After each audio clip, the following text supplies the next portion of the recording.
po and magandang araw po sa inyong lahat. So nandito tayo ngayon sa Phase 3. Pero dito na po ito sa may Manila Yacht Club area.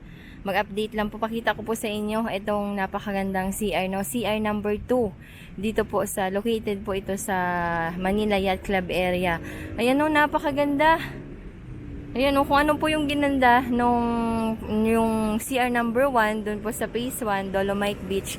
Ganon din po ang ganda dito po sa CR number 2 dito po sa Yacht Club area. Ayan, oh, napakaganda. Yung kulay.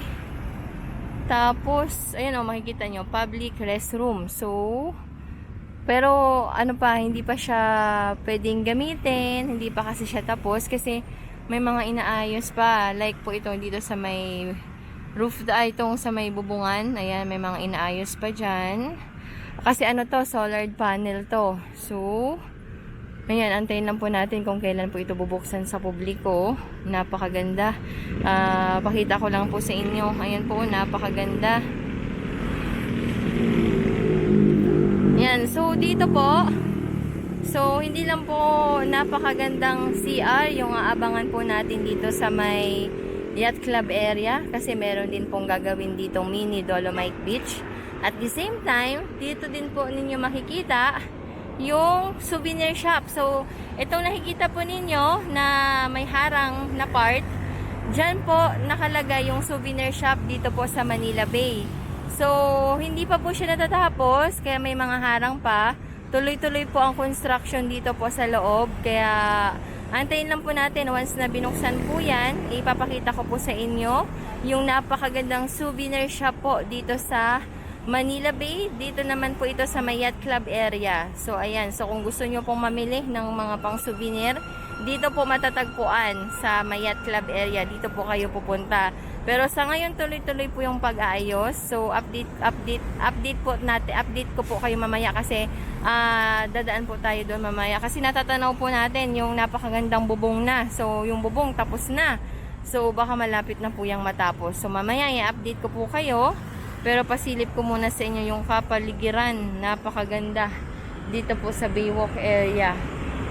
Oh, 'di ba? Ang ganda. Tapos ito pa, CR, napakaganda.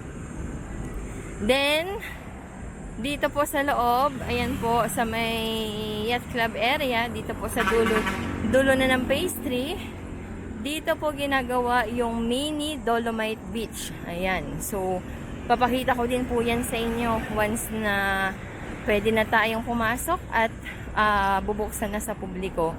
Pero sa ngayon, bawal po muna kasi tuloy-tuloy po yung pag-ayos dito sa loob. Ayan, may mga bakal din, no, na bagong deliver dito po sa Yacht Club area.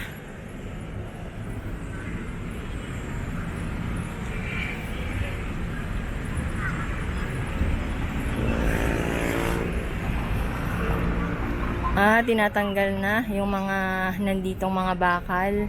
So baka ililipat po doon sa may Phase 2, Rampahan area.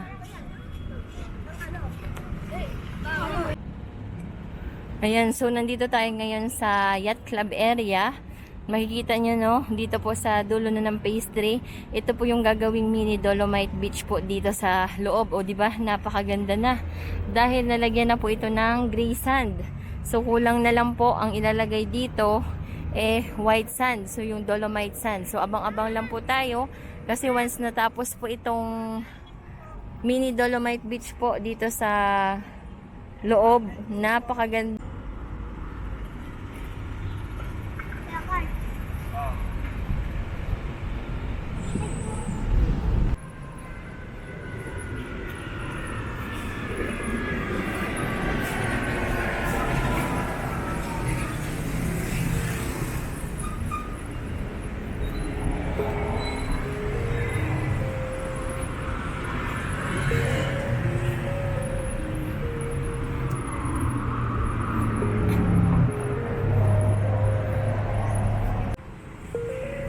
Ayan po, so ayan po yung bubong ng souvenir shop. Oh, 'di ba ang ganda? Yan po, so yun pa lang yung nakikita natin. Doon po yung kanina sa souvenir shop. Hindi pa kasi natin i-video ng maayos kasi meron pa pong mga harang. Anyway, once na tinanggal po yung mga harang, papasilip ko sa inyo yung napakagandang souvenir shop. Sa ngayon kasi, naipakita ko lang sa inyo yung bubong. Ayan, so nandito tayo ngayon sa pastry. Yun o, meron pong mga nakaabang dito. Meron pong mga tinanggal na ng mga trash boom, no? Nandito na sa may baywalk ng pastry. Ayan po. Actually, madami po ito. Meron din po dun sa may phase 2 na trash boom. Ayan, so ayan po yung mga CCTV. Ayan po, so may mga CCTV na bawat area.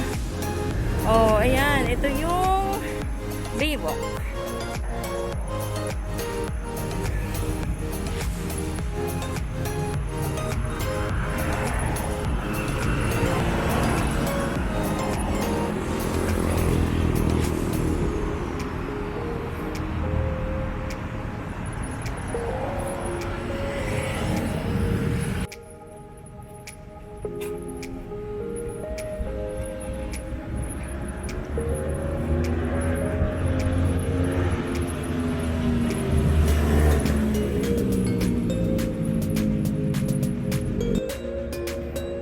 Ayan, meron din po mga trash boom dito po sa unahan na. Ay, sa pastry pa rin po siya.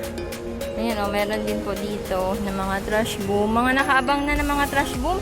Baka aayusin po ito kasi pinalitan po ng bago. Yung doon po sa may phase 1, papunta po doon sa may phase 2 Rampahan area. So, baka ito, mga aayusin po. No? So, baka papalitan po ng bagong